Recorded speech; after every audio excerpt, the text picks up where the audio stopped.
Well, hello and welcome to the Extreme History Project lecture series. Oh, My hi. name is Sorry. Erin just likes to say hello to everybody, so keep saying hello, Erin. Sorry. Oh, there's Mary Bobbitt. Sorry. And Mavis. Is that Mavis Greer? Oh, no, that's not. I'm sorry. Never mind. Sorry. I'll stop now. You go ahead. All right, that sounds good. My name is Crystal Alegria, and I am the director of the Extreme History Project. Our mission at Extreme History is to make history relevant, and we do that through this lecture series, historic walking tours and bus tours, and most recently, a podcast called The Dirt on the Past. So be sure to check that out. It's available anywhere you get your podcasts. We have a large audience in attendance tonight, so I wanted to go through some housekeeping before we begin. We are in webinar format, so you can hear Erin and I, but we can't hear you. So if you have questions, please put those in the Q&A box that you can access through the button at the bottom of your screen. If you have thoughts and comments, you can use the chat button at the bottom of your screen. At the end of Erin's presentation, I will read those questions to him. And we'll save about 15 minutes at the end for questions. I wanted to give a big thank you tonight to the Greater Yellowstone Coalition for sponsoring this presentation. The mission of the Greater Yellowstone Coalition is to protect the lands, waters, and wildlife of the Greater Yellowstone ecosystem, now and for future generations. So thank you so much for sponsoring this evening, GYC. We sure appreciate it. So 2020 has been challenging for all of us. And here at the Extreme History Project, we have weathered the storm, but just barely. We've had to completely change the way we bring history to the public. Our main source of funding, our walking tour program, was basically canceled this summer. So we are a little financially stretched. If you enjoy our lecture series, our workshops, our walking tours, our podcasts, our book club, and all our other programming, we would love your support at this critical time. If everyone on this Zoom webinar with us this evening would donate just $5, we could raise $500 tonight, which would really help us keep the lights on at the Extreme History Project. We are a grassroots organization and we operate a lean and mean budget. So we depend on all of you to keep us going. And this year, we need just a little extra help. So please consider donating or becoming a member of the Extreme History Project. I'll put a link to our Venmo, our donation page, and our membership page in the chat box. And I actually already did that. I put it in, so it's way at the top of the chat box. I will also add, and maybe Cheryl, you can grab that stuff and put it back down at the bottom. I will also add our address if you would like to pop a check in the mail to us for $5, $10, $100. Thanks everyone for helping to keep extreme history afloat. We really appreciate it. Now, I'm so excited to introduce Erin Bryn. I met Erin quite a few years ago at the site of Fort Parker, the first Crow Indian Agency. Do you remember that day, Erin? Yeah, I do. That was fun. Dr. Tim McCleary as well, and quite a few other folks. That was a great day. Erin Bryn is a member of the Apsaalooke Nation, the Big Lodge clan, and child of the Whistling Water and Big Lodge clan. He is also a member of the Nighthawk Dance Society. He was born in Sheridan, Wyoming, and was raised on the Crow Reservation's Center Lodge, Reno District. Erin studied at Salish Kootenai College and the University of Montana as an undergraduate and earned a master's degree from the University of Montana's Department of Anthropology. He currently serves as faculty in Native American Studies and Tribal Historic Preservation. He is the research coordinator for the Indigenous Research Center at Salish Kootenai College. He lives with his wife and 3 kids in Arlee, Montana. So welcome, Erin, and I'll let you take it away. Thanks for having me. I'm still trying to get used to these Zoom things, and I'll start my time here so I don't go under, I guess. Yeah, thanks for having me. If you guys can hear me, blink your eyes so I can tell. But other than that, you're going to listen to me ramble on. So today I decided, I think originally we were going to talk about archaeology in the Pryor Mountains when I was first approached about doing this quite like a year ago. But over the course of a year, a lot has changed for me in terms of work. Something fell in my lap, basically, and every once in a while, good things happen to people, even if they're just kind of fumbling around through life. And I was just teaching, doing my job, and an opportunity to go to Chicago and look at some shields came about thanks to Nina Sanders, and who's also a Crow tribal member, but she was heading up a project there in Chicago, and she reached out and said, asked if I'd be interested in coming and looking at some shields. Now, I didn't think much of it in terms of that it would lead to anything great. I just kind of assumed I was being asked with a large group of Crow people to go and view some items for a potential project. So I get out there, and they were kind enough to take us down to the repository, and got to look at the Crow items. And immediately I realized, like, I mean, from the very first sight of any object, you realize pretty quick that you're onto something that's not the norm, especially me as an archaeologist. I'm not a museum studies person. I'm not a curator, a conservator, but I'm a fan of Crow tribal history and Crow culture, Crow ceremonial life. I'm addicted to it, really. So when this came about, it just kind of like, it gave me, I mean, it was kind of a life-changing event, really. And fortunately, I was there with my sister, and so that was kind of fun, because a lot of these times you don't get to experience these kinds of things with your family. So it was kind of nice having my sister there, because it's her history too, and there were some items there that directly linked to our family, which I'll get into a little bit. So like Crystal said, my little bio there was written by Kelly Dixon.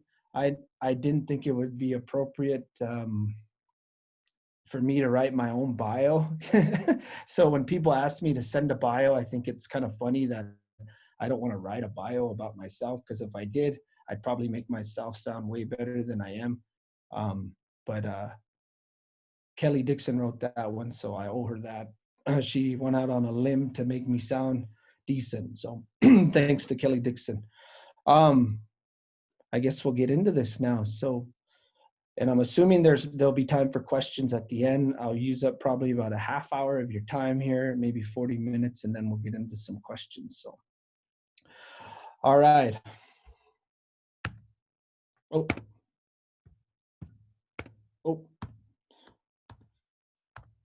Okay. So the exhibit is called Apsaalooke Women and Warriors. Now, I'm not going to explain the entire exhibit, but I'm not going to skip over it either. To me, it's a pretty monumental undertaking that was headed up by Miranda Owens and Nina Sanders. Like I said, I was privileged, like with many people, to be a part of it. After viewing the shields, it was very clear that I wanted to continue the work with the shields. So that kind of became my thing, but I helped with some other stuff here and there, not much, but just my opinions about things, labeling, some labeling stuff, and and more kind of for Nina and others to bounce ideas off of each other. And then along with a lot of other Crow scholars, we contributed to a book.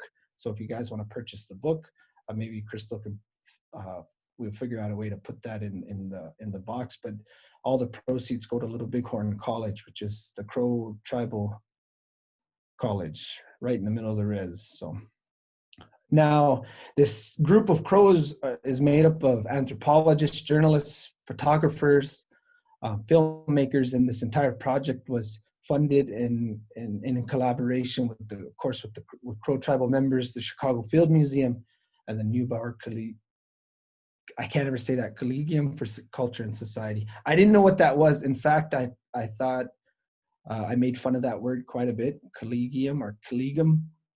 So I can't say it, but the entire crew that weekend made fun of the word. So, but they do good work and they helped us out a lot here. So, Now, how these shields come about? Well, in 1902, Sims came to the Crow Reservation, and he purchased these shields from Crow Indians. Now, I won't get into a whole lot about the practices of purchasing ethnographic items on reservations, partly because this story has a lot of information, and there's only so many directions we can go in a certain amount of time. But definitely, I would say not all of these shields were acquired maybe under the most honest circumstances, but all the shields were paid for, however they came about. But that's the story of it. So C.S. Sims, who actually became the curator for the Field Museum, he purchased 44 shields, paying $591. Now, that's according to his notes. There's 30 identified shields, and there's 14 unidentified shields. Now, just to kind of do a little bit of quick math, $1 in 1902 is equivalent to $30.27 today, and that's based on spending power, which is a little bit different than how money grows, and that's equivalent to $17,889, which I still think is pretty cheap for the purchasing of these shields. So now here's just some of the shields. Like I said, there's 44 shields. This is only 20 of them. And as you can see right away, they're breathtaking, and they capture your attention right away. So, and we'll go through some of these shields, and hopefully I won't speak too fast and I'm not speaking too quietly. So before I do that though, I like to always talk about how I get my information. I would say I was raised in a very common Crow home in terms of kind of a blend of contemporary Crow reservation life and aspects of Crow culture. I wasn't raised in an ultra traditional home. I wasn't raised in a very privileged home in terms of, like, we're very humble people, come from humble beginnings, but I was never made to feel like I was a poor person or that I was underprivileged. And so I can't claim that as a struggle because I didn't know that. My mother and father made a very good life for me. And I think for the most part, I grew up a pretty happy kid that was kind of into everything and kind of Amish, as the Crows say, kind of into like being outside and getting myself into mischief, nothing too rambunctious. And I was always willing to try things. And because of that, I was always interested in people and being around people and the interactions of people. But I was a hyper guy. I was a hyper kid. And I know that I kind of drove people nuts because I was kind of that little hyper dog running around the feet. But once I learned how to manage my hyperness, I think I started appreciating what people had to say about themselves. For a short time, my mother's uncles would come to our home and drink coffee. And I remember there was a handful of them that would come and drink coffee. And it kind of had a pretty profound impact on me. And something I didn't realize till I got older, that listening to these men talk about Crow politics and talk about individuals who had been gone, and just in passing, you would hear little bits here and little bits there, and you don't realize that this stuff is building up. So I don't want to paint a picture that I was like, come over here, Aaron, sit down on my lap, let's tell you stories about being Crow. That's not, I don't think that's what most Crow youth go through. What we go through is kind of these little snippets, and some things stick with you and some things don't.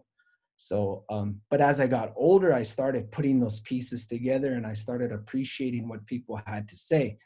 Now, my grandparents had a lot to do with it, especially my dad's mother, Joy Burdenground Bryn, and my grandmother, Beverly Bigman, who's still alive, had a pretty big impact on how I obtain knowledge and how I interpret Crow belief.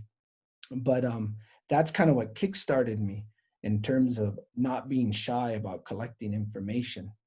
And really, I use their name with their permission to kind of vouch for myself. So when I would approach people to ask them questions about Crow belief or Crow culture, they immediately ask you who your parents are, who your grandparents are. And because my grandmothers are very respected Crow women, it always seemed to kind of give me an in into talking with people. And so, so I owe them a lot for that. But when I was in high school, I took a class, a Crow culture language class from a lady named Loretta Three Irons, who took a lot of time to show me a lot of Crow things and Crow language, and even created a class for me later, because I took her class like 3 times. So I owe her a lot in terms of, she kind of fed the addiction of understanding Crow belief and Crow culture. And then from her, that's where I met individuals like the late Sargi O'Horn, and individuals like him who eventually made time for me and teaching me Crow things, like Colin's deputy and individuals like that. So, but here's some images of people that, as I got older, I started going to a lot more, like my uncle Dan Oldouk, who's passed away now, and Grant Boutel, who's passed away, but Charlie D. Crane and Elias Goes Ahead, and my uncle Woodrow Bryn and Marvin Stewart. And these people had a lot to do with the collection of information that you're going to see here today in the presentation. So now what we know about shields is very little in terms of how, especially for me, like how I was raised. I mean, it's not like people are talking about shields. It's like, hey, we just kind of know what we see on TV. And because Sims had collected all this information and all these shields, they were absent from Crow culture as I saw it. And where you would typically see these items is in places of reverence. They're holy objects, and are during parades when people show off their items that they hold important. But because of their absence, many Crow people don't get to grow up seeing these things. So because of that, the information of these objects are dormant. I'm not going to say it's gone, but they're dormant. One of the first things was a misnomer that I learned right away by talking to a couple of individuals, that shields were held on the arm. And there's this belief that we hold the shield up in front of your face and you run around like on TV. And that was quickly put to bed when they said, well, shields were actually held more like a bandolier, and they were held more like a satchel, if you want to use that for an example. And if you look at the picture here, I don't know if you can see my cursor. Crystal, is my cursor pop up on there? But yep, it does, Aaron. Okay. It pops up, so we can see it. Okay, thanks. So this individual Goes Ahead, who I'm a descendant of, but the way he's holding his shield is more typical. Now that allows an individual to hold it like a backpack, slide it forward to in front of them, keep it near their pocket area, kind of, or bring it up in the back. So, and up here in the top right-hand corner, you can see that shield is held in the teepee above on a teepee pole in the back part of the teepee, which is considered the place of honor. So. Now, what is a shield? The Crow word is Ishbinnaache. Ishbinnaache it's something possessive. That's the shield itself. That's the Crow word for the shield. Now, how a shield looks is that there's the front, there's the back, and you can see the bandolier on there. I didn't realize I used up a lot of time already, so I'm gonna keep going. Now, the shield has a cover. Now, I'm not going to speak in generalities where I'll say like every shield has a cover or every shield doesn't.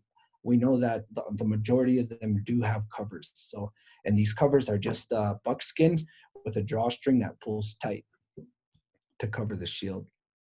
Now, the making of the shield is interesting because you would assume that it was always from the hump of the buffalo, but it wasn't always. And according to Will Schute's notes, he did a lot of stuff in Sims's notes, it's the thoracic area of the buffalo, which is, for anyone who's around livestock, that's the brisket, right? It's this area. And they would dig a hole, place a fire in the hole, and stretch the hide over that. And as the moisture is removed from the hide, it pulls it in, making the hide thicker. So I know one shield was almost an 1.25 inches. Some were even in certain parts were thicker than that. I mean, but they varied around 1/2 inch to to almost 1 inch thick. It seemed to be the average. So one of the first shields I got to see was the shield of Cháirdís Strong. In Crow, we call him Aalaahuuwaatchaachish. And Aalaahuuwaatchaachish is, I'm a direct descendant of him. This is my grandmother, Beverly, who I spoke of earlier, her great grandfather. He was a member of the Lumpwood Society. He led 7 successful war parties. He was a pipe carrier, Chíischipaaliash, which is the person who carries the pipe into battle, which is a revered position. And he did this 7 times successfully. He also counted a deed. He collected a war deed at the Battle of Rosebud. And what we know of him is that he was a very respected man, kind of a stern-looking person. My grandmother speaks highly of him, and she says that many of her relatives referred to him as Kushta, which means goes to the middle. That was like a nickname. Now, if we look at the shield, it's painted yellow, a bright pigment in yellow. The green dots on there represent weasel tracks, and the green holes represent the weasel holes. Now, I've heard a couple of different interpretations of what the zigzaggy lines mean. The one I like is that it represents a successful war party or when a deed is collected. Now, I've heard people talk about that it represents power coming to the shield and other things, but I'm sure if Tim might put into the comments and he might correct me here. So what it is when the crow returned home with a successful deed, the collection of a war deed, they would come in a zigzag fashion. And that told the camp that something good had happened and they could celebrate. And the bringing home of the warriors are what they call the warriors' homecoming. And songs of victory would be sung. And they would, as the man came in, they would place a horse mint wreath on his head, and that it's a sign of success in battle. And the Crow still practiced this. And so I really like that interpretation of these zigzaggy lines because it does fit with Crow belief. Like I said, there are other interpretations of these things, and I'm not a person that's like dogmatic and I'm going to say this is it, but I really like that idea. And each time a deed was counted, which there are 4 main war deeds of the Crow people, which is to strike an enemy, capture an enemy's weapon, to lead a successful war party, and to cut a picketed horse, which is the horse tied to a camp, tied to a lodge.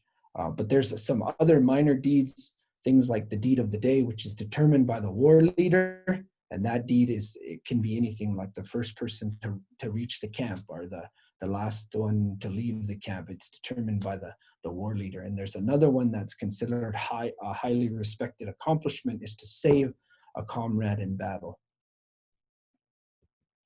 Here's one of the only known pictures that I've found of Charges Strong on the right-hand side here.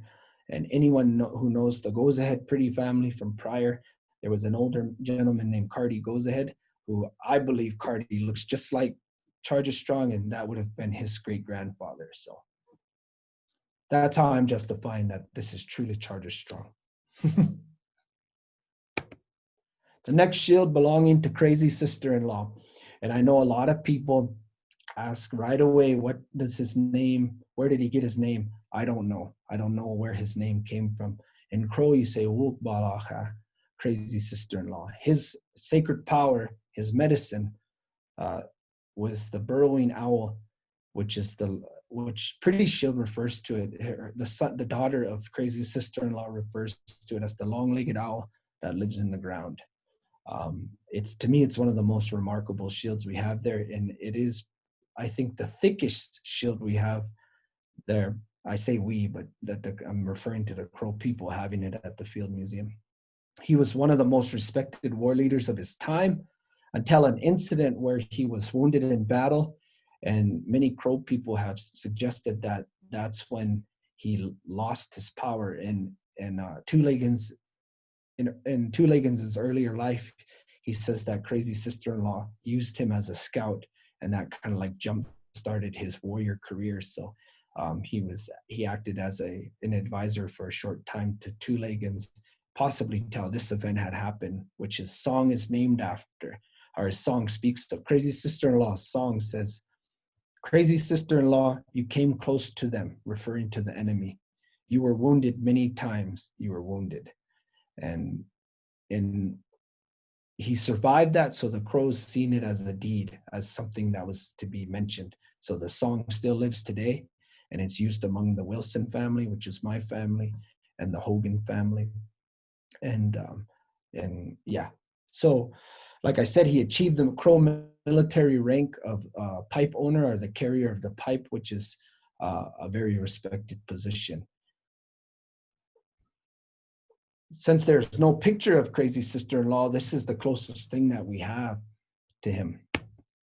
Now, Pretty Shield in her book refers to her dad, and she says, "He painted his face and body with yellow zigzag patterns, making it difficult to see, and wore a stuffed skin of a long-legged owl tied onto his head, and sang his medicine song, 'I am the bird among the prairie dogs.'"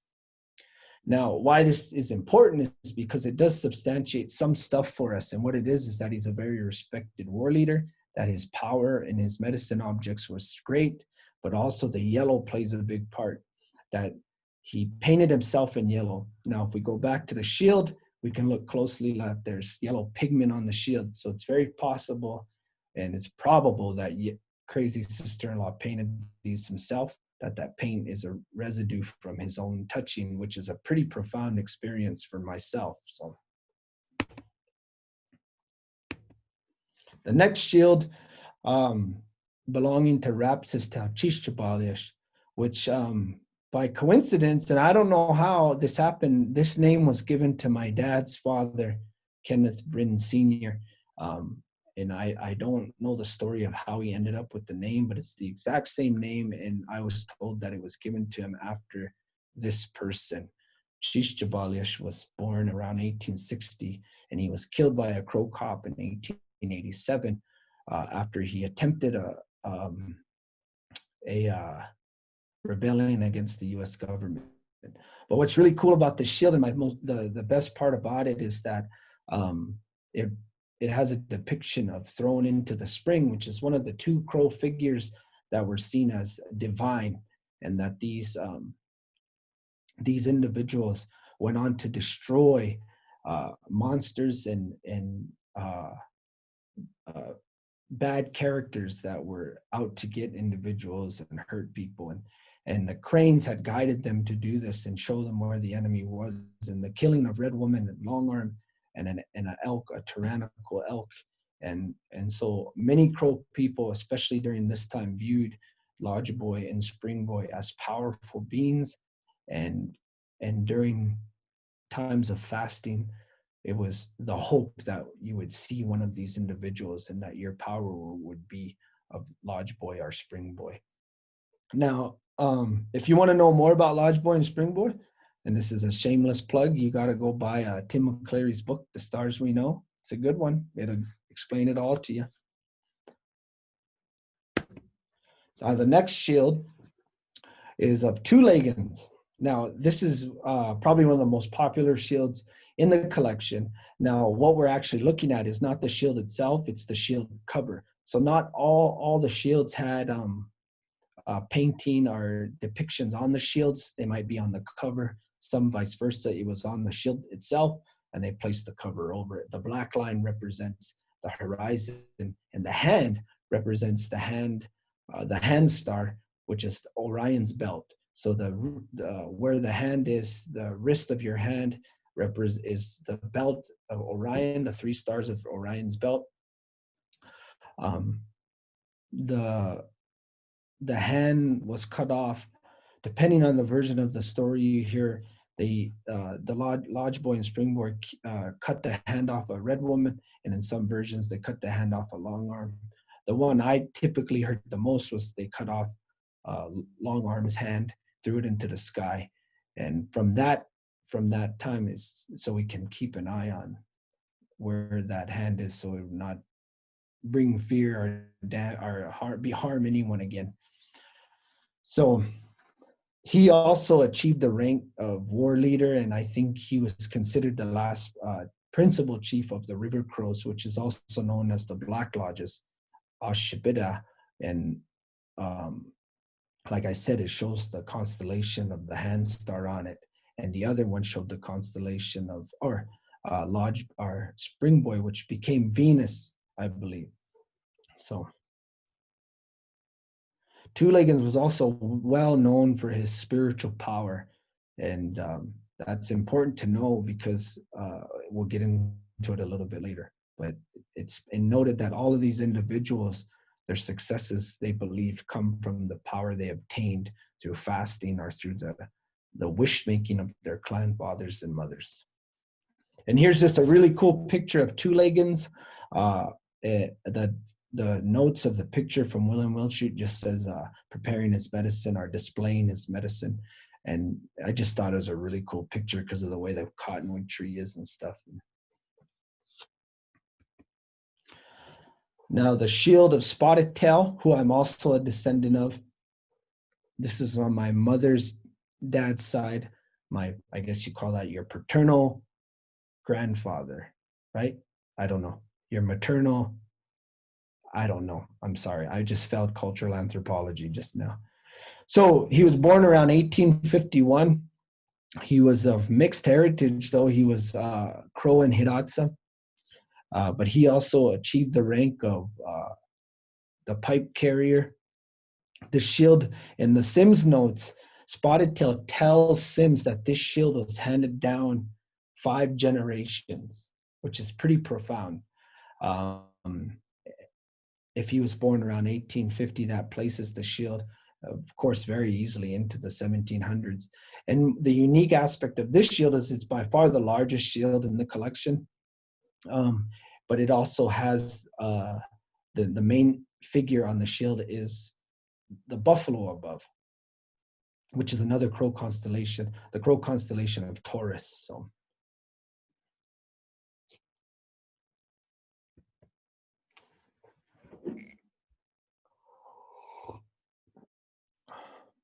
this shield here is belonging to Seize the Living Bull. He obtained the vision of this shield after fasting for 16 days. Now, in the story, when speaking to one of the descendants of Seize the Living Bull, he says that he fasted 4 times, then took a day off, and went back, fasted 4 days, took a day, fasted 4 days, took a day, and then eventually receiving this in a vision or a visitation is probably a better word to use, where the buffalo above controlled the entire sky, and it appeared to him in a very large form and told him that anything that he had asked for, he would receive. So it's important to note that. Now, what's really cool about this shield is of course, it belonged to Seize the Living Bull, who was born to the many lodges, which is the mountain crows. He is a pipe carrier 11 times, successful each time. He brought back 7 scalps. He 4 times he stole a picketed horse. He rescued 6 men in battle who were wounded, and he was one of the principal leaders of what many Crow people believe to be the most important day in Crow history, which is Chikiituuk, which is where the entire camp made a fort, and it's commonly known as the Battle of Arrow Creek, which is just outside Pryor, Montana. So he is also the father to Little Nest and the stepfather to Medicine Crow, Chief Medicine Crow. Now, what's really cool about his shield is that it has 2 projectile points in there. Now, there's some speculation that it came from the Battle of Arrow Creek, where they said he may have been shot in the back, but he was unharmed. So that leads to us to believe that the shield was being worn on his back, which we know that happened. So individuals would wear them like backpacks.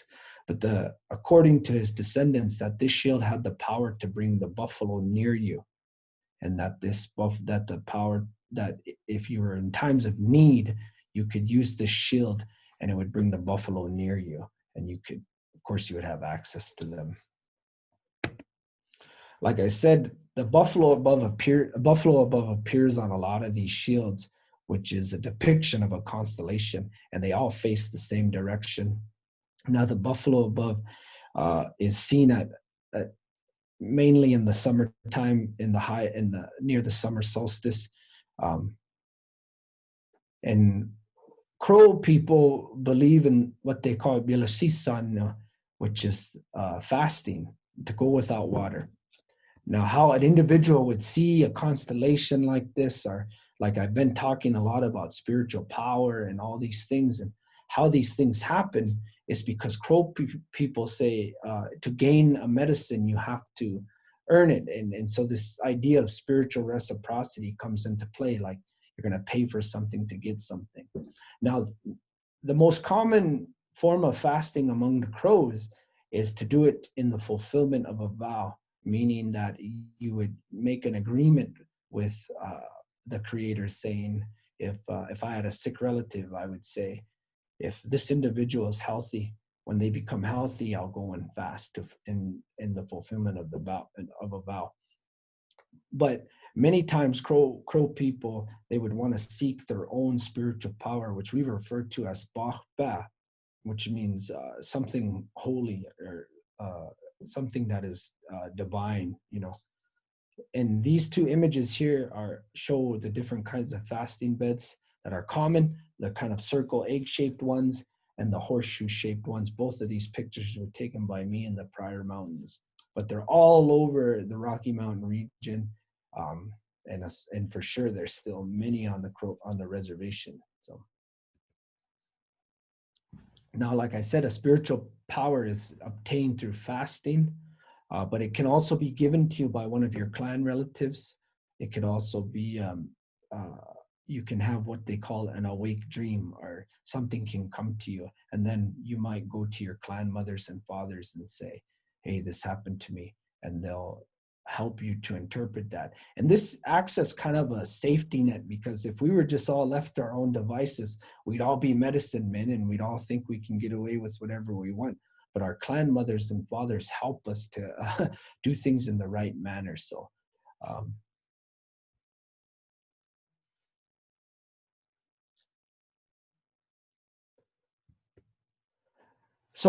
the way holy objects were kept, it's counter to what we know today, which is to hide them and not talk about them, and to speak of them only when needed to.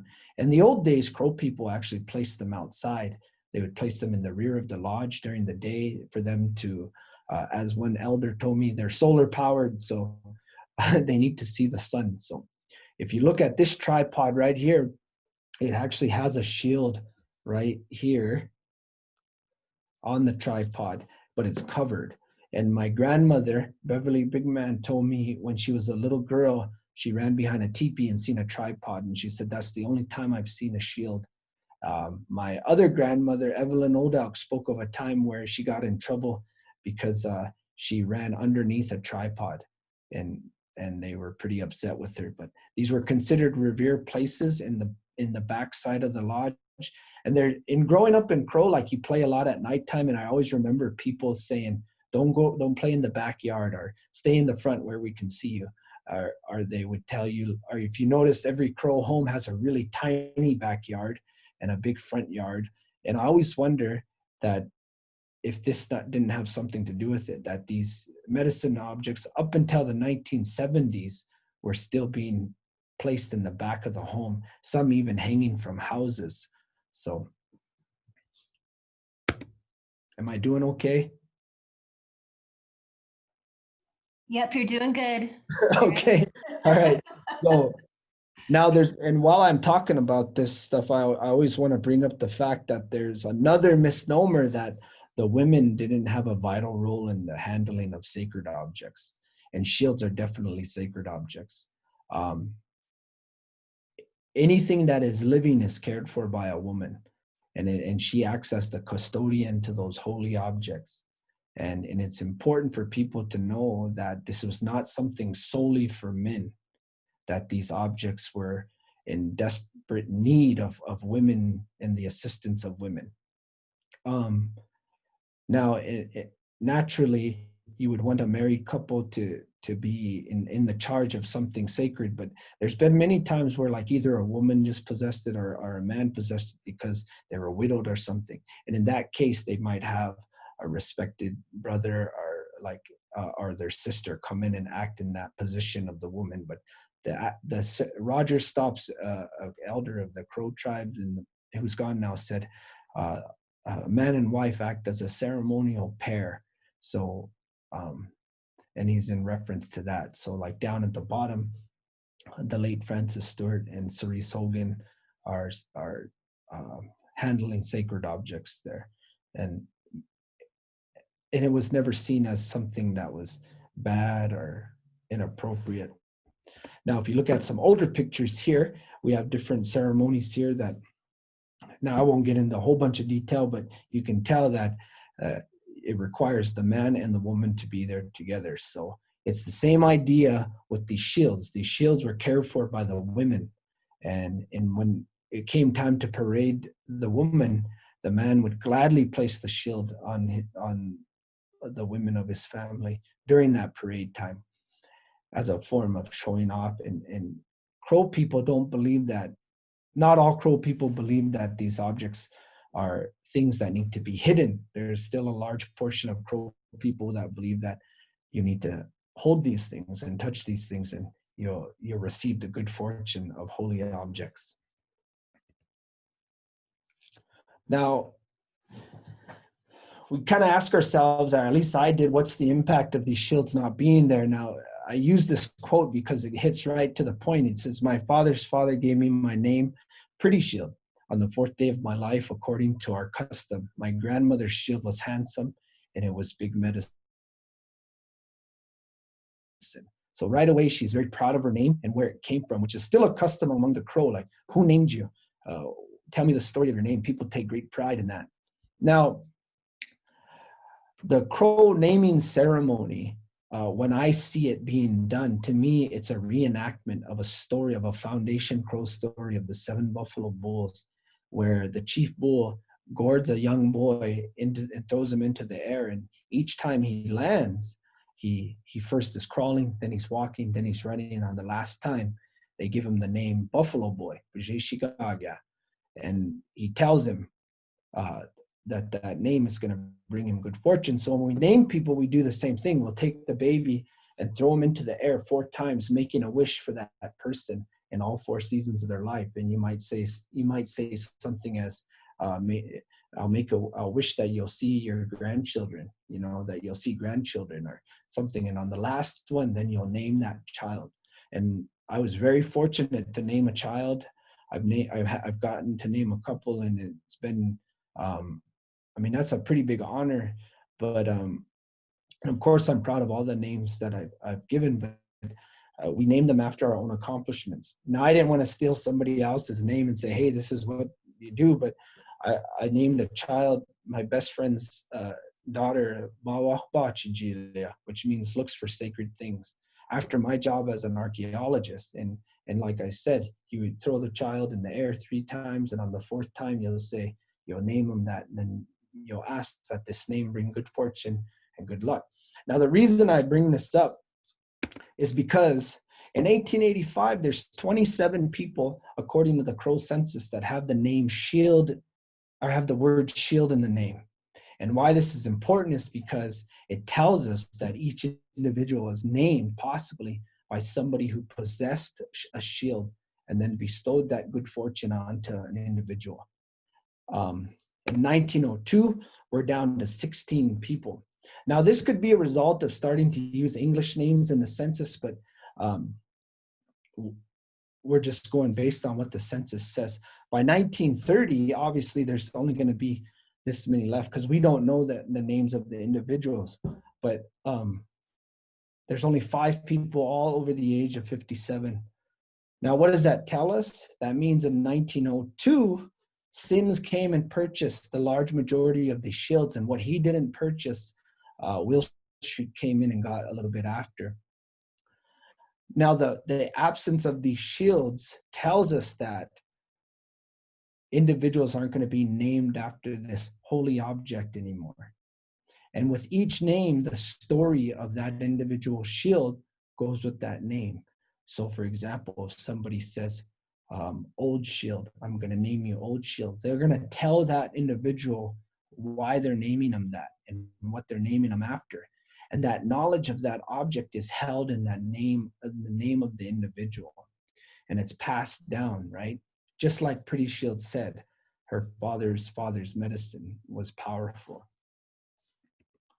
But after the absence of that, that has a direct impact on the Crow custom and the Crow social custom of naming individuals and the power of wish making after a holy object. So another question I get all the time is, how are they able to sell these things? So I'll read you this excerpt real quick from Sims's notes, 1902. And he's talking Spotted Tail. He's talking about Spotted Tail. And this is a picture of Spotted Tail holding the shield. So he says, he, referring to Spotted Tail, reached and took the shield and reverently clasped the shield with both arms, putting it near his lips, and turned his face upward and began a prayer. His eyes became moistened and his voice faltered. Then with dignity, he passed the shield to his wife, who also made a short, silent, prayerful farewell to the shield. She in turn passed it to the two elder of the girl children, who also offered a silent prayer. Then she turned and passed it to the younger child, whom with as much earnestness and reverence and sorrow prayed and bid it goodbye. Now, why is that important? Because sometimes we distance ourselves in culture and heritage and we say that's all in the past, that's this old thing. But Spotted Tail said to Sims, and he's speaking to the shield now, which is they say you ask for good things and you speak to these holy objects. And he says, my ancestors have carried you a long time. Now you and I will part forever, but memories will remain. Now this is powerful because I'm holding the shield that Spotted Tail was holding. And Spotted Tail, who I'm a direct descendant of, he speaks of the eldest of his two daughters, which is this girl in the middle here. And her name is Cordelia. And Cordelia Spotted Tail is my mother's grandmother. And my sister holds the name of Cordelia Spotted Tail. So when he makes a proclamation that they'll part forever, he was completely unaware that a nosy little Indian kid from Crow Agency was going to dig around in a museum in Chicago, you know. So we're not that far from history. And for me, this entire project has been that, these awakening moments. And so, yeah, I mean, if this could happen to me, then I would assume that every person that is a descendant of somebody with these shields can have that same profound moment of this stuff belongs to us. This doesn't belong to Chicago. This history belongs to us, and we're not that far from it. And we've kind of tricked ourselves into believing that it's something of the past. But we know now when we look around and ask people their names, their Crow names, there's no more shield names. The shields are gone. The practice of that is gone. The handling of holy objects is dwindling, and the role of women in that is also dwindling. But also the connection each individual has with their ancestors is pretty powerful. So that's my talk. And here's my acknowledgments. There you go. All right. Well, thank you, Aaron. That was amazing. What a full circle presentation that was. 44 minutes. That's perfect. We have some questions for you. So one of the first questions, and Cal walks over, I said he was here, so I just wanted to let you know that. Oh, Cal, he's a big lodge too, so. Oh, great. So we have a question from Sarah Coletta Flynn, and she said, you mentioned identified and unidentified shields. What does that mean? And then she also says, or rather, is there an official process of identification? Well, it's just we didn't know, according to Sims, he didn't write down who he purchased the shield from or who it was owned by. So. Okay. All right, we thanks. Can speculate, right? We can speculate a bunch of stuff. My mind automatically goes to he stole the shields and let's burn it down, and you know. Well, that kind of gets to some of the other questions. So John, Other Medicine, said, could we get any of these shields back? I think for Crow people to do that, first we have to have a facility that can hold objects of reverence like this, and that's in the works. That's in the works right now, and so hopefully soon we'll be able to return this. But also too, we have to get Crow people on the same page, and that's our own battle we got to fight amongst ourselves in terms of like coming to a consensus of how we're going to handle and keep these objects. So right now, I think they're in Chicago.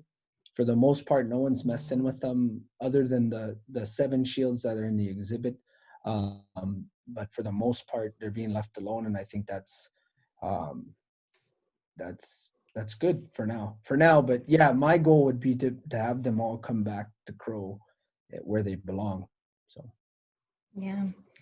Ed DePoe says, are there any other shields stolen from other tribes? As far as the Field Museum, I didn't see any, and it really wasn't my place to be snooping around other people's stuff.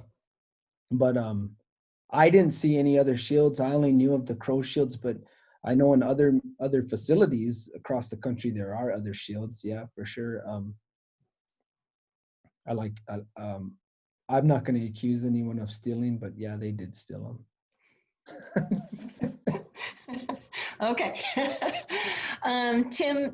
Dr. Timothy McCleary says, any thoughts on why, well, first he says, awesome presentation. And then he says, any thoughts on why so many shields have astrological imagery? Well, he knows that answer. He's planting that question. Well, I think that, I would like to say, because Crow ethnoastronomy plays a huge role, not just in ceremonial life, but in like social customs, and really we credit much of our constellations to how we live our lives, right? To simple things like naming children, or to you dress nice when the stars are falling, they'll say, or things like that, to where I think if an individual who chooses to go fasting and take on that endeavor is going to find that he's going to see in its, I don't want to say in its awesomeness, but the stars are going to be, they're right there, and your connection to them is already ingrained so much in the foundation of who you are that it's no doubt to me that the stars play a huge role in how these objects and these depictions are, because they've already helped build your foundation. So I would say that's why there's a connection. I don't know. That's a good question, Tim. He says he doesn't know, but maybe me and you can figure it out, huh? So Michelle Jefferson says, is it true the shields were sold for money, for food and household needs? Okay, so that's a good question. I actually got to speak to a class this morning, and I talked about how 1902, in my opinion, was probably one of the hardest times to be an Indian. And my grandmother Joy always said, you have to work twice as hard to be an Indian to be successful. Now I would say it's probably 4 times that in that time, partly because you not only have to deal with the social constraints of being Indian, but you also have to deal with the economical constraints, which is you're confined to a relatively small portion of the reservation. Now I think there's kind of a misnomer that, yeah, we have 2.2 million acres now, but in them days, you were kind of held to where the rations were and to where the needs were, in terms of healthcare and government and the way the BIA worked with Indian people then. And that's a whole nother civics lesson. But so that's why many of these people lived in one neighborhood in Crow Agency, which a lot of people call South Side. But So that's why Sims, and for all intents and purposes, could kind of run through there and snatch up a whole bunch of this stuff because everybody was centralized. But also, crows, like many other tribes, weren't treated good. And there's many crow people that had to sell these objects in order to feed their families and to pay for clothes and to pay for things just for basic annuity and way of living.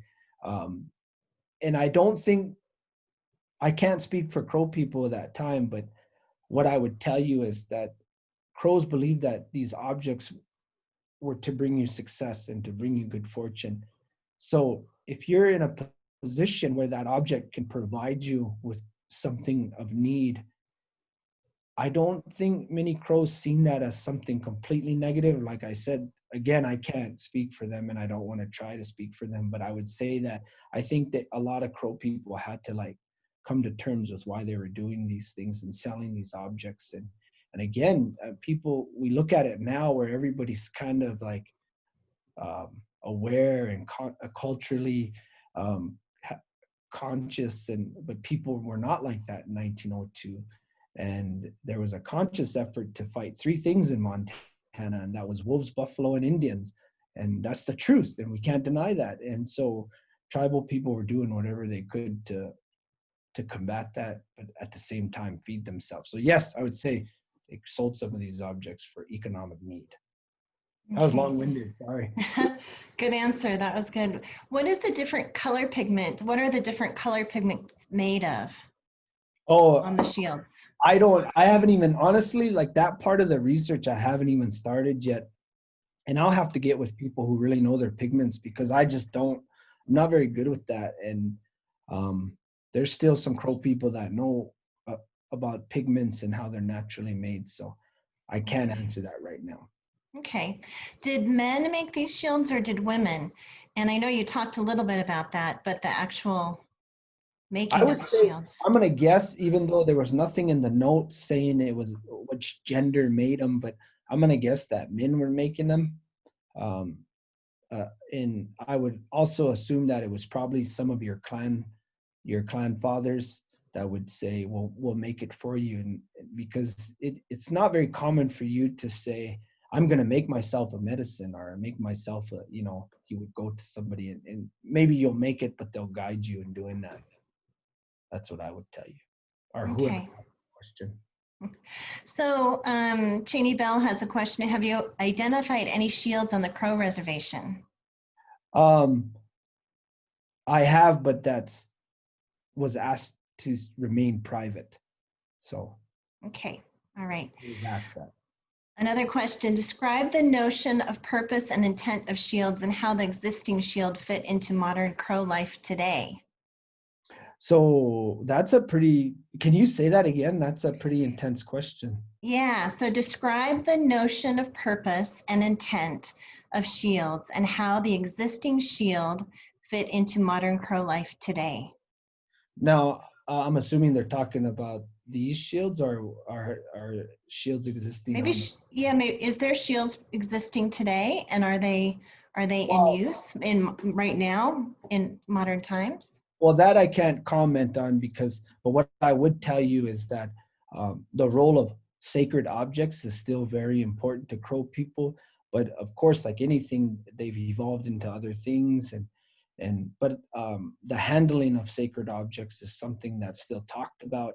The problem is because Crow ceremonial life is dwindling, so it's not common practice. Like a lot of tribes, we're suffering from culture loss, but also like I said, I place these shields in what Crow call Wúakbaalaaxish, holy objects, so that includes all other holy objects. So I would say they still play a vital role, but again, some of this is very personal to people. So and we got to respect that. But in that sense, like I think that's very much alive, the understanding of holy objects and how they're used. But as far as shields, I mean, it's almost gone. But hopefully this presentations like this, I'm going to do one in Crow next week. So hopefully it'll like rejuvenate some interest from people and things will get brought out. And yes. Yeah, definitely. So Rose Bear Don't Walk asks awesome, or says, first of all, awesome presentation.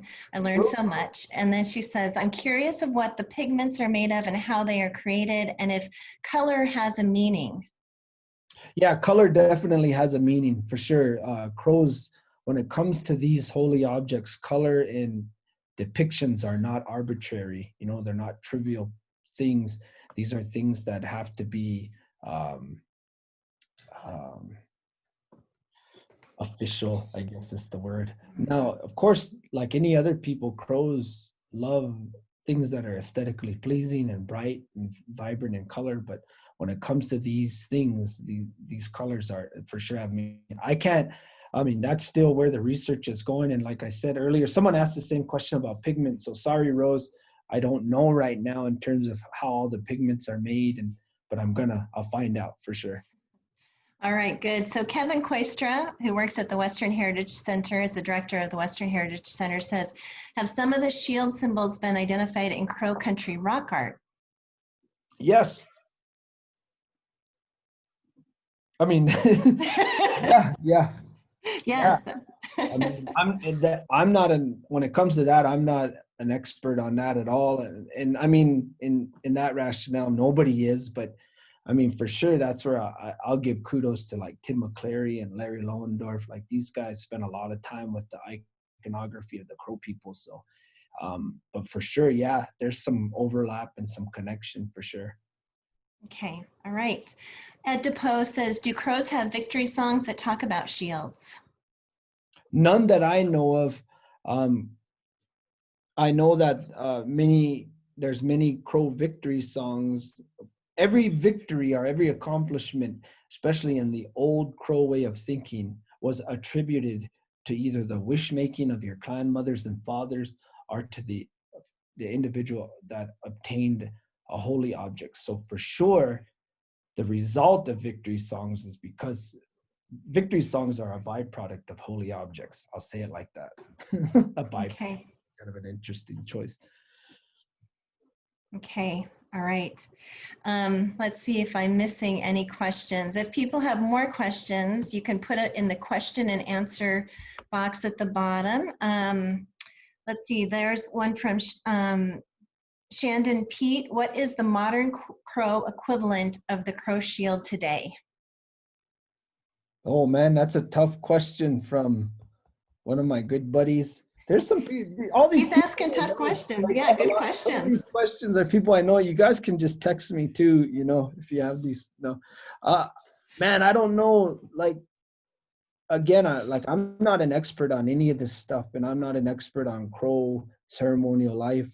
But from what I gather, and these people I speak to, I mean, they're pretty respected. They're pretty in pretty high regard. But again, um, I wouldn't place them in any category. I would place them as far as holy objects. They're in that realm, but for sure, they might be their own thing because, like I said, they're one of the few holy objects that you can parade with. That you can. There's still a social aspect to them, and they kind of dive into different realms of war culture and other crow ceremonies. So that's a tough one. I would say no, based on what I know, personally, no, there's nothing equivalent to them. No. Okay, all right. Okay, I'm just going through the questions to see if I missed anything. Um, let's see, and Aaron, I will copy this chat for you so that you can, if I did miss any of the questions, you can maybe follow up with them as well. Yeah. But that looks like that might be it for questions tonight. Oh, there's one from John Other Medicine. Follow up, could the museum at the Little Bighorn College house the shields? I would say no, no, because that's more of an archival institution. But again, they would be the people to ask. I don't want to speak for them, but like I said, it's in the works, and it's like for real in the works that this might all change. So Okay, okay. Hannah Sukup says, did the other Crow individuals you worked on this project feel similarly to you, that these were really special and had a connection to them? Well, I don't want to speak for any other person, but I know from what I observed, any person who went in there, whether they were Crow or not, and seen these shields was blown away by it. Whether you're Crow, non-Crow, non-Indian, I think it would take a pretty desensitized person to not find these remarkable. Even through the PowerPoint, they're pretty intense. But being there with them, yeah, it's a pretty powerful experience. And I would say there were a couple individuals that told me, yeah, that they had similar. So I can say, yeah, they confirmed at least what I was feeling. But I get leery of answering for other people, but I would assume, yeah, and I would hope so. Yeah. Yeah. Well, thank you so much, Aaron. That was wonderful. And thanks for taking the time to do this and to talk about these war shields. They are very powerful. They're and amazing. So thank you so much. And thanks to everyone for coming on tonight. We had more than 100 participants. So that was great numbers. Join us next month. We are going to be having November 19th, our last lecture of the year. Quincy Ballas will be talking about petticoats and pants, women's work in the West. So that is up next for November 19th. And thanks to everyone who donated already. We saw the Venmo numbers coming in and the memberships coming in already this evening. So thanks everybody out there. We really do appreciate it. And if you didn't get a chance to donate, we would love to have you do that. You can kind of scroll up to the top of the chat and find those links. Hey, Crystal, there's another question here that I actually like the question. I don't know how to say that. Callie Cummins? Is okay, that? Go ahead and read it. I'm not seeing it. Oh, I see it. Okay. Go ahead. You read it. You're a better reader than I. I don't know about that. Let's see. Let me find it here. Okay. Kaylee says, under what conditions should these shields or other Apsaalooke artifacts be held, and how are they cared for? Okay, so that's a hard question in terms of answering it on a platform like this, but I wanted to answer her that each individual family, each individual band and clan and different, especially your family, they have ways of handling holy objects. And I would encourage any Crow person that is here tonight to go and learn those things. Whether or not you'll utilize them in the future, I think it's important for them to understand how their family practices that. And so I would say they're going to teach you how to care for these things. And because the whole concept of tribe is like we're a group. We do everything together. So we can't rely anymore on individuals to say, oh, that's the shield guy or that's the Sundance guy. Like we're all in it together. And this idea that each of us contribute to the viability of our heritage. So that's why I wanted to answer the question. Like, I would encourage you to, how about you go find out and then get back to me? So. That's great. That's great. And someone just asked if this was being recorded, and yeah, this presentation is being recorded. Aaron asked us to wait for about a week to post it on our YouTube page, but in about a week, we will post it on the Extreme History Project YouTube page. So you can just search that and you'll find it in about a week. Aaron will let me know when I can post it. I did want to talk about that book that you mentioned, Aaron, earlier, the Apsaalooke Women and Warriors Exhibit Companion Book. And so we put that in the chat. So we put the link to that in the chat as well. And The Stars We Know by Timothy McCleary, if you just Google that or ask your local library for that, you can find that one pretty easily as well. So both highly recommended books. Hey, Ashley asked the question. Ashley, this is just to you. If you email me, I'll send you the list of the shield. Okay. Yeah. Let me go back and just check the Q&A and make sure. Okay, that's it from Q&A. And let me just check the chat one more time. Lots of people saying thank you. Thank you. This was amazing and inspiring, very important and interesting information. So like I said, Aaron, I'll show that to you as well.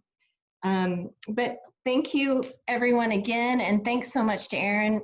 Thank you. It was an honor for you to be on our lecture series this year, and we hope to have you back again, maybe in person next time. Yeah, hopefully in person. Yeah, thanks for having me, and I appreciate everyone coming out. So, yeah. All right. Thanks, everyone. Good night. Have a wonderful evening. Okay, good night. Okay. Thanks, Aaron, and bye-bye. Yeah.